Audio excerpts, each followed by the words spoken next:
I saw this tweet the other day. Nice hobby. Would be a shame if you overcommitted to it, monetized it, and then lost all joy you had in it around the same time that it became an indispensable pillar of your identity. Who'd do that? How to monetize your creativity without social media. So that tweet obviously outlines the risks that are associated with making money off your creativity, but the rewards are pretty snazzy as well. I've been making money off creative work for the past 8 years, and in this video are some of the things that I've learned. And for the record, this is the money that I make off my creativity excluding social media. Because given that most people, statistically speaking, do not have a monetizable web presence, saying things like sponsorships and AdSense would be pretty irrelevant.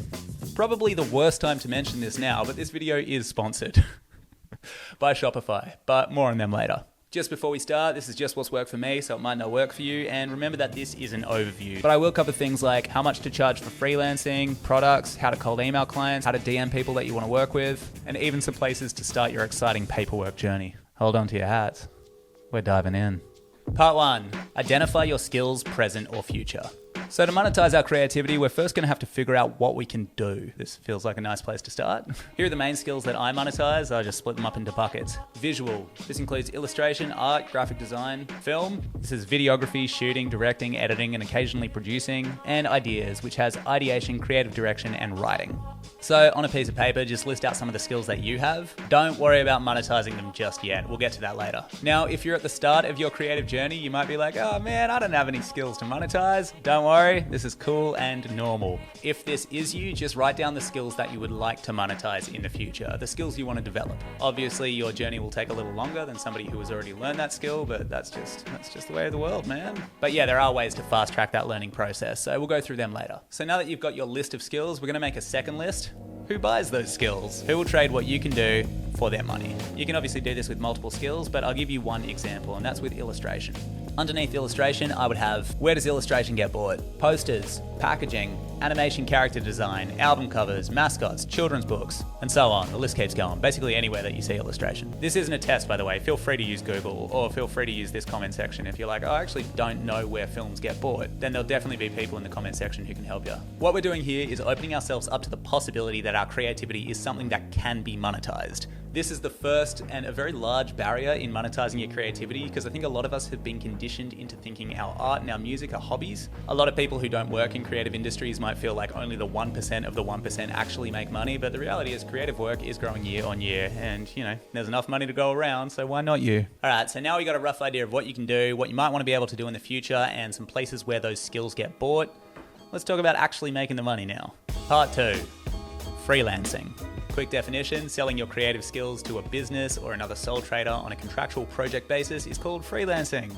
Yay! The irony being, sometimes you never feel that free when you're doing it. Assuming that you have monetizable skills that are ready to go, the next questions are, how do I get clients and how much do I charge them? Two big questions. And anytime you Google these, you'll always get one of those condescending articles that's just like, clients are everywhere. As for how much to charge them, however much you think you're worth. Thanks. I'll give you real figures in this video, don't worry. So in terms of where to find clients, there are sites that have public gig postings, things like Upwork, Fiverr, LinkedIn. I've personally never used these, but I have close friends who have used Upwork and found a lot of success through it. My business partner, for example, he used to get a lot of clients from Upwork, and they were good clients as well. One even took him all the way to Bermuda. For what it's worth, he was in videography, DOP and producing. But given that I haven't used gig posting sites, I'll just tell you what I've done. 1, I've approached people online whose work I've liked. For people making work out there who I admire, who I'm just like, oh man, I reckon you might have a little bit too much work on your hands and I might be able to help you with it. I've sent them a DM and sometimes it works out. Sometimes you get work. For example, if you're a video editor and you know that one of your favorite YouTubers is starting to launch a podcast, you might send them an email or a DM and say, hey, I noticed that you're launching a podcast. I'd love to be an editor. Here's my rates. In terms of what to say in your DM, this is a message that I used in the past. This guy is now a good friend of mine, but when we started working together, I was just a dude who could make dodgy little 2D animations, and he was looking for a 2D animator. Hey man, love your work. I noticed you were looking for an animator for your audio rants. What kind of animation are you thinking? I do 2D kind of Mambo-y looking stuff, and I'd love to give it a shot if you were keen. What I'd say when you send DMs to people online is tailor it to them. This guy seems super casual, so I decided I'd be a bit casual. Obviously, other people are more more on the warm regards end of that spectrum. Just use your intuition when talking to people, and if in doubt, opt on the side of professional. It's a lot easier to step down tonally than it is to step up after you've been like, yo dude, I'd love to draw your merch, bro. And they hit you back with a, hi Jessica, thanks for your email. And now you're all like, ah, shit. 2, the second way that I've got clients. This one's a little bit harder, but it's been very, very fruitful. So instead of going to clients directly, I've gone to advertising agencies. The reason is the advertising agencies have already done all the hard work in sourcing the clients. If they're a good agency, they'll have clients for days. So instead of going to their book, you just go to them. Because usually advertising agencies are the place where they say yes way too often, even when they're at capacity. And they're often the places where they will get freelancers in just to get things done in order to keep those clients happy. When you email them, you can position yourself as a solution for when things get a bit too hectic, or just as a go-to for when they don't want to do some work. Here's a typical email that I would send, and like I said in the start, just keep in mind that there might be big cultural differences. I'm in Australia, which is a bit more of a casual country, so just keep that in mind. Hi, their name. My name is Campbell Walker, and I'm a DOP/video editor. I just finished a big project, and now I'm looking to freelance with companies that I admire. I'm a big fan of the work you do over at Agency. In particular, I love the production on Ad Example. If you're ever looking for a DOP or an editor, I would love to offer my services. Here's a link to my showreel. My rate is typically $1,000 a day, but this is of course negotiable depending on the job. If you have any questions, I would be happy to chat through anything and everything. Cheers.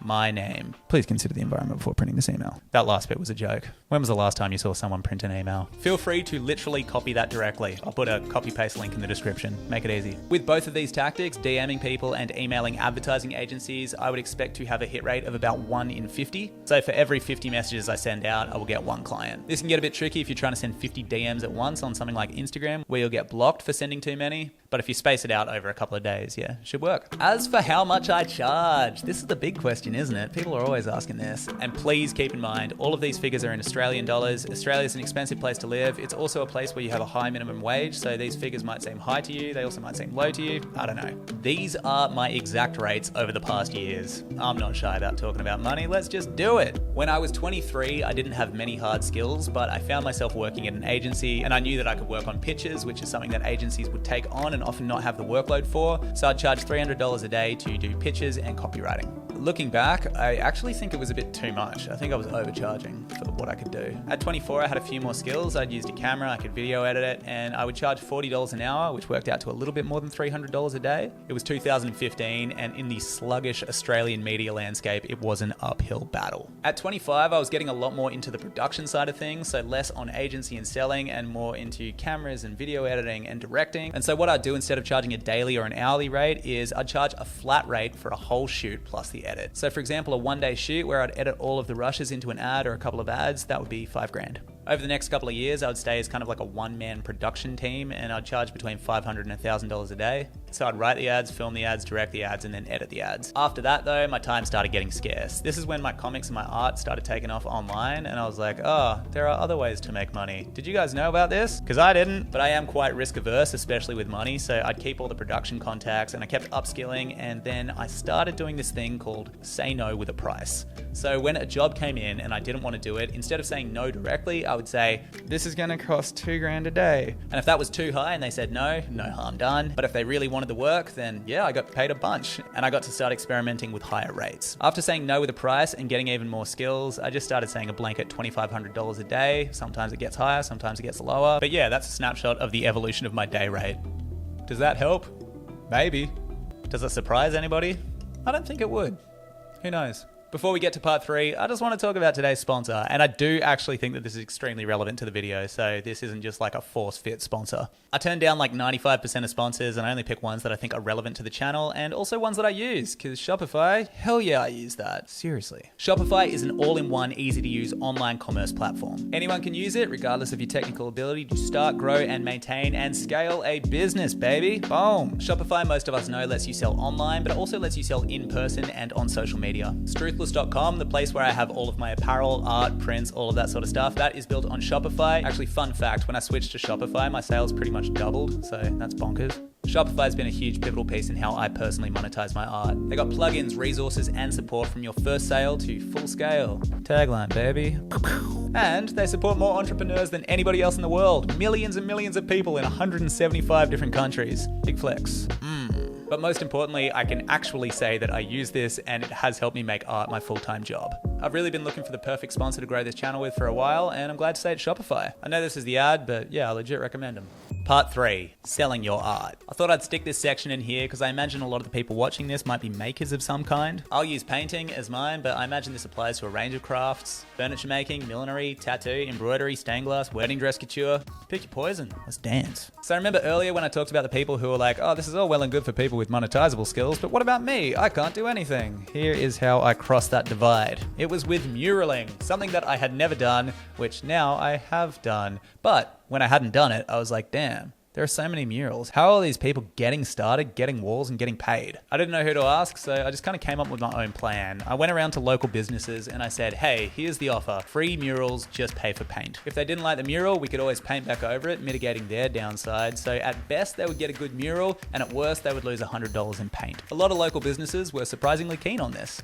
And for me, it would only cost me a couple of days of my life of free labor, but I would end up with paint supplies and a ladder and a whole lot of muraling experience. And for the record, I did this while working a full-time job, so I know that that's possible, but I didn't, like, for example, have kids or anything at the time, so I imagine that would complicate things. I know that time is a huge factor when upskilling, so yeah, just remember that. After about 7 of these free murals, I started to charge, and I had no idea what to charge at the start, so I very much undercharged. I remember there was this huge wall, and it took me multiple days in the sun, and I was like, I don't know, $600? I think my hourly rate ended up being like $10 an hour, and I was like, that was not the right price. The price is wrong. But my pricing strategy was pretty basic. Always charge higher than the last job. So if I charged $800 for 15 square meters, then the next job would be $1,000. And don't overcharge. Because I really wanted the work, I didn't want to lose it by throwing out some crazy high figure and having everybody be like, okay, see ya. I think the last wall I did was a couple grand, but the pandemic has put a stop to my muraling. I'm pretty keen to pick it back up, by the way. If anybody out there wants a mural, just let me know. For other crafts, I know that my partner will charge things out hourly. So if she's doing a tattoo, it'll be $120 an hour. And then I got other friends who are like music engineers who just charge themselves out by the day. So they'll be like, oh, I'm $800 a day if you want me. I got another friend who makes wedding dresses and she charges a project fee. So she works it out with the cost of materials and the cost of labor and then a profit margin. I mean, that's grossly oversimplified, but then at the end she'll be like, okay, that's a $4,000 wedding dress or something like that. You get the idea, you're selling an artwork. But what if that artwork becomes a product? Part 4, products. This is the process of selling products that you have created to customers. I'll break this into pricing, selling online, and selling offline.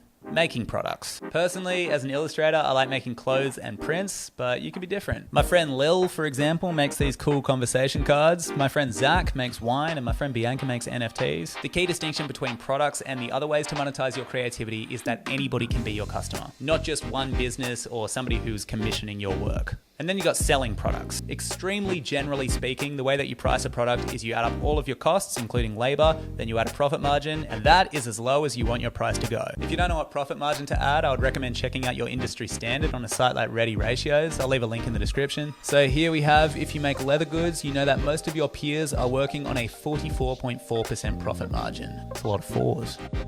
This chart isn't gospel, it's obviously just a reference. So if your strategy is to price your product at a premium, then go up. Or if your strategy is to undercut people, then go down. So selling things online. Personally, I have my own shop. This isn't the sponsored part, this is just the truth. Building this website is the simple part. The not so simple part is getting traffic to that website. If this is an issue, you might want to host your product on a website that already has traffic. Let me know if you are looking to build your own shop, because I can make a full video about this. I love geeking out on it, man. It'll be sick. And then there is selling your product in a physical space. Having an actual shop in the real world is really risky and really expensive. And this might be what you want to do, but if it's not, here are a couple of alternatives to that. Market stalls at your local markets, just set up a stall. I've done this a bunch. Usually there's a rental fee for a stall, and then any money you make above that is yours. Tailor it to your product. If you make handmade ukuleles, maybe like a maker's market. And if you make board games that go for 14 days, then maybe try a Comic-Con type thing. There's consignment sales. So this is the first way that me and Felicity ever sold our bum bags before we even sold them online. There was this local shop that sold vintage clothes and a bunch of things like that, and they would stock our bum bags, and we didn't have to pay for rent, and they didn't have to pay for the bum bags, but if a bum bag sold, then we'd split the cash. The shop kept 30% of the sale, and we kept 70%. Other shops that we talked to would buy things wholesale, so they would buy all of our stock at once for 50% of the recommended retail price. So our deal was we'd get the cash up front, and their deal was they would get a little bit more of the profit.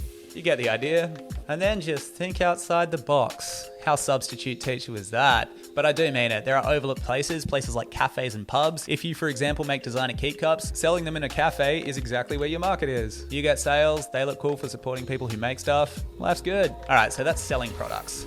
Let's talk about the exciting stuff. Part 5. Paperwork. As you monetize your creativity, don't forget about the paperwork and the taxes. It might sound boring, especially if you're more creatively inclined, but it can be a very expensive mistake. I didn't know how to pay my taxes when I first started working, and eventually it caught up to me in the shape of a 50 grand tax bill. Shit nearly ruined me, bro. I was cooked. So yeah, don't do what I did. Something that my business partner always likes to remind me of is neglecting your paperwork is how most small businesses go under. A 50 grand tax bill is enough to financially ruin a lot of people, and it nearly did for me. Thankfully, everything's in order now. If you want an even more extreme example of that, check out Will Smith. He got stung with a $1 million tax bill. Now that is some spicy debt. The information on paperwork is definitely localized, so I can really only talk about the Australian experience, but a good place to start your research is having the answers to the following questions. Do I have to register to conduct business in my country? Does my country make a distinction between sole traders, partnerships, and companies? Does this registration cost money? Are there recurring payments to running a business? That question right there, if you're Australian, yes there are, and it stings. It stings once a quarter, like a little financial scorpion.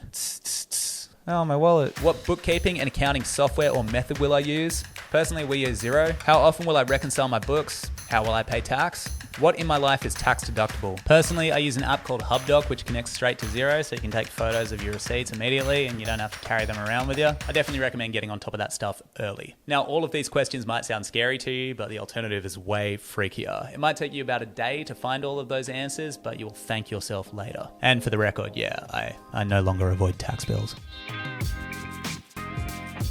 So there it is, my overview of how to monetize your creativity without social media. Let me know if you got some other approaches as well. I am genuinely curious. If you want me to go into detail on anything, just let me know in the comments. And if you want to help me monetize my creativity, then do check out my book. It's a guide to mental clarity, complete with a whole bunch of wacky illustrations. It's helped a lot of people, so if you want a copy, there's a link in the description. And a final thanks to Shopify as both a sponsor and an organic part of this video. They're helping me grow my channel at the moment, and I'm pretty grateful.